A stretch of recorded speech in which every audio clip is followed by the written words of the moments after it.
Hey guys, Cam for 15, back at it with another video for you guys, and I'm back with another episode review of Heavenly Delusions. And man, what a shocking episode. What a shocking episode, especially at the end.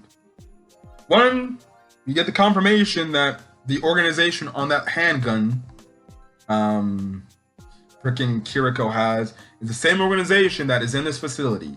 And I think more than likely we find out that this is probably the time period is in the future, and that period with the organization and everything is in the past. But holy crap, man, we gotta get some disturbing things in this episode, even though I guess in a way it was just all a fake lie told by this one guy. But it's just absolutely crazy how far this story is willing to go, and this guy came up with like a crazy lie that does seem real, which maybe it was real, you know, that's kind of the thing right then and there. He ends up coming, the Kirko and Maru, obviously they're looking for like the organization or the logo of what, is on the handgun is supposed to mean. And they're onto this one guy who's got this trailer, and he pretty much is just like, I guess in a way just fibbing to them just to solve for time and steal money and take things that are just very important to them. Eventually they end up catching on at the end of this guy's discussion, but this guy, he ends up going to say like all these things like, about the, look, maybe the world came to this way because of a war. There's like rumors saying like, oh, there was this war by obviously attackers from another country that put obviously Japan in this state that it is today. Goes on to make the asteroid theory, which it's funny enough because even in the real world today, there's so many times where like I see on social media, this asteroid potentially could hit the Earth. This Earth destroying like asteroid potentially could hit the Earth and kill all mankind. Or you see the memes like, oh, what do you do in this situation if if a giant asteroid hits the planet? And I'm like, what can you do? You're just gonna sit there and just watch the asteroid hit the planet, and you're just gonna be like, well, I hope I either go to heaven, otherwise I'm probably gonna go to hell. So yeah, there's that. Well, if you believe in religion or something like that. So that's kind of the thing right then and there. So that's that, which I found extremely funny about that. But that could be a potential reason, a whole asteroid thing.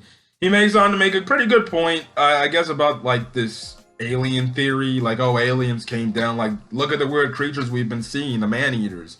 Those don't look exactly human-like. Those look like something an alien would send. And it's like, yeah, maybe, but who the hell believes in aliens and things like that? Even though you have this one alien-looking character you see at the start of the episode, who clearly had like a special relationship with the character that was always drawing things on his little notebook and everything.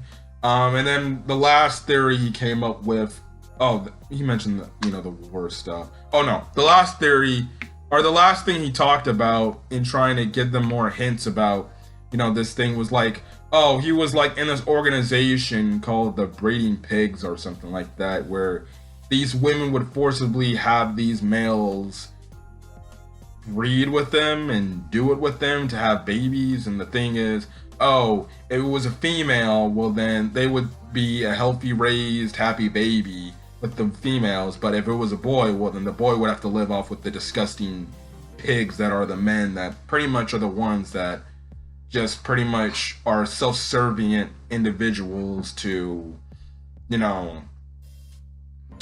these women that I guess are, in all honesty, I guess you could say sex crazed. I don't know. Jeez Louise. It was actually pretty damn disturbing when you think about it. And if that actually like legitimately happened, well, like that's the thing now. Again, correct me if I'm wrong if he was telling the truth, and things like that, because he's like, yeah, I was like pig 11 or something like that. Eventually, the thing is, he says like, yeah, there was these two women, and then me and this other guy, that wanted to take our baby and just escape. but they ended up catching us. But then I ended up getting away and everything, and lo and behold, they hung the people's bodies and displayed them pretty much like, oh, don't freaking try to escape in here, otherwise you'll be set as an example, pretty much. Now we don't know what happened with the baby. That's what they make the mention, like, oh, we don't know what happened with the baby. But then you have it to where he says like, oh yeah, I'm 11. Yeah, they marked me on this and everything. Now Kirko goes up and pretty much wipes it away. So clearly he was doing it with marker, because you would think maybe they would have tattooed it on him. And technically, how would they even have, you know, that marking in like pretty much a day and age that is pretty much post-apocalyptic? I don't think there would be any markers or something. Maybe something to write with, like in terms of like maybe a pencil or wood or something like that. But I don't think you would have a marker unless somehow you do find something like that. But I don't even think a post-apocalyptic world you would find a marker. So clearly he got something to rub on his hand. She rubbed it off and she's like, you're lying. So he gets away, and pretty much Maru was like, wait, he was lying the entire time? He's like, well, yeah, he was just stalling because he was hiding something. They see the building that was behind this, that he was hiding with due to his truck or his little, trailer or whatever. And we see the same logo that's on Kiriko's gun. They walk in the building. They see it kind of gives a little creepy like vibe, especially when you see the drawings on the wall. It's very freaking creepy. And then you have to where Kirko finds this document sheet with pretty much where these two facilities are at on top of the different phone numbers that are obviously there for each like these representative like caretaker doctors pretty much. So yeah, then we cut over to the facility and we see like there's this meeting going on. Now this one person's being promoted to be like the next successor in this organization. Of course, when you have these big meetings, you're gonna have your people in your office like, why the hell does she get in it? Why the hell is this person getting this promotion? They just got here. So that's kind of the thing there. So these people are pissed off, but then they get news drop revealing that, shocking enough, one of the kids, Tokyo, is pregnant. And everybody's like, what the hell? How is this person pregnant? And the old lady's like, it makes no sense. They shouldn't even know anything reclusive pretty much about sex. And things like that. Like, they shouldn't know anything about that and how to do that stuff.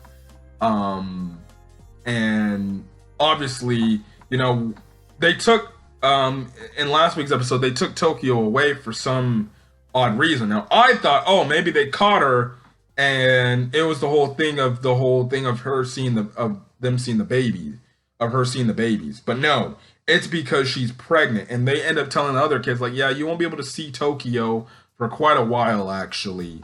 So it's very interesting. The old lady's like, if the news gets out about this and the other kids find out, we could be shut down pretty much.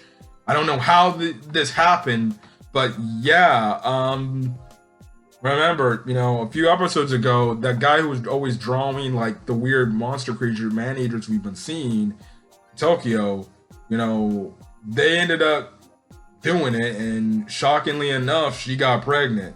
Now, how far into her pregnancy she is, I have no clue. And more importantly, this is going to scare Tokyo too, because I don't know how, they say they're like they're teenage levels. Like, it's going to scare her probably to see, like, why am I getting bigger? Why is my stomach getting bigger?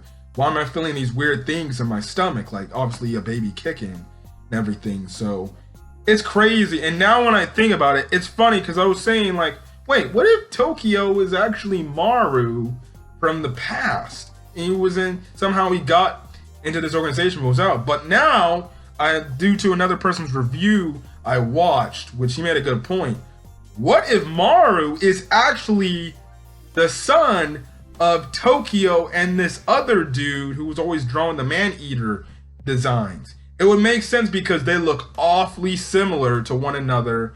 And two, we know that these kids are like some sort of weird, like these kids that get these super abilities and things like that. And we know that Maru has the super abilities when he touches man-eaters, he can just kill them on contact.